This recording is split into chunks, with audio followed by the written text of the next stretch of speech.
한국의 누리호는 중국의 70년대 수준과 비슷하다. 한국의 기술력은 러시아를 모방했으며 비추력이 높지 않아 로켓 성능이 제한된다.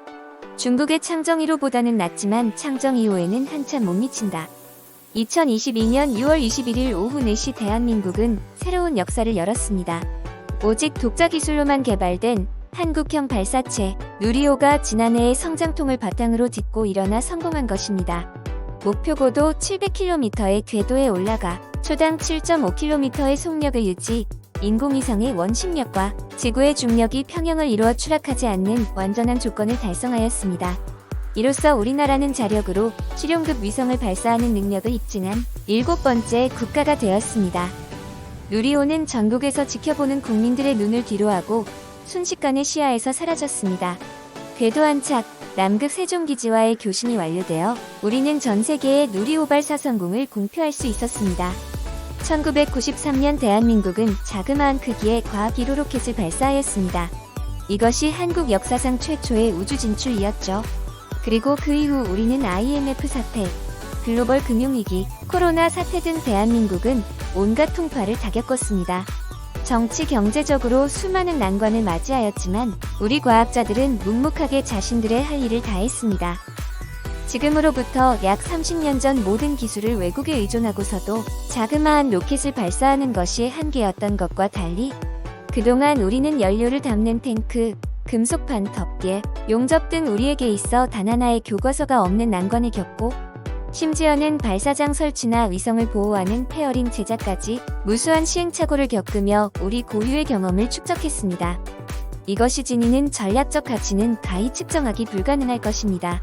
자체 발사체가 있으면 군사 목적이나 항법 시스템용 위성 등 국가적 목적을 지닌 위성들을 정보 유출 없이 원하는 때에 언제든지 올릴 수 있기 때문입니다. 특히 누리호의 성공이 더욱 대단한 이유는 누리호는 약 2조 원의 예산을 들인 한국 정부의 우주개발 프로젝트의 일부입니다. 한국은 돈이 되지 않는 기초과학이나 우주항공 분야에 굉장히 인색한 나라입니다. 약 10년 전만 하더라도 한국의 우주기술력과 예산은 처참할 정도로 낮은 수준이었죠. 하지만 지난 10년 동안 우주개발 예산을 꾸준히 증액해오면서 선진국들과 비슷한 반열에 올라가기 위해 노력하고 있습니다.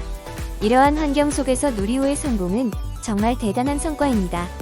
현재 외신들도 한국의 누리호 발사 성공을 재빠르게 보도하고 있습니다. 한국은 자동차와 반도체, 해양 플랜트와 전투기를 거쳐 이제는 발사체까지 독자적인 기술을 확보했다. 현대 사회에서 가장 큰 전략적 자산이 되는 모든 산업에 걸쳐 두루 발전한 나라는 한국뿐이다. 라며 한국의 눈부신 발전에 놀라워하고 있습니다. 모든 세계가 한국의 성공을 축하하고 놀라워하는 가운데 머쓱해하는 국가는 역시 중국뿐일 것입니다. 중국은 작년 한국의 누리호 1차 발사가 완전한 성공으로 마무리하지 못했을 때와 얼마 전 2차 발사 역시 사전에 문제가 발견되어 무기한 연기 결정이 내려지자마자 이렇게 하루하루 미루다가 10년 후에나 발사하겠다 라며 열심히 조롱한 바가 있습니다. 또한 중국은 한국의 누리호를 중국의 우주기술력 70년대 수준과 비슷하다라며 한국의 기술력을 깎아내리기 바쁜 상황입니다. 중국은 창정 3호 대참사라고 불리는 사건, 창정 3B가 고장으로 옆으로 기울어져 주변 마을에 추락하여 수많은 인명 피해가 발생한 것은 그들의 기억 속에서 이미 사라진 것입니다. 오히려 한국은 단 한 번의 안전사고가 일어나는 것도 허용하지 않는다는 원칙이었기 때문에 약간의 문제라도 발견되면 즉시 발사를 취소하고 재점검에 들어갔던 것인데요. 이것 역시 누리호가 100% 순수 국산 기술로만 만들어졌기 때문에 가능한 일이었죠. 미국의 미사일 제한이 풀리자마자 폭발적으로 공개되는 대한민국의 기술력.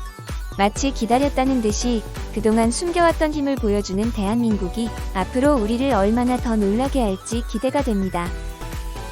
오늘 전해드릴 소식은 여기까지입니다. 정보가 도움이 되었다면 구독과 좋아요 한 번씩만 부탁드립니다. 감사합니다.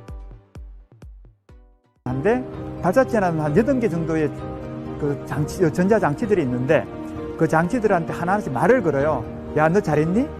잘했군. 대화를 하다 보면 어느 순간에선가 아, 맞아. 모든 것들이 다 준비가 잘 되어 있구나. 그러면서 자연스럽게 제 나름 그 마음속에 있는 스트레스를 그렇게 좀 이완을 시키는 편입니다.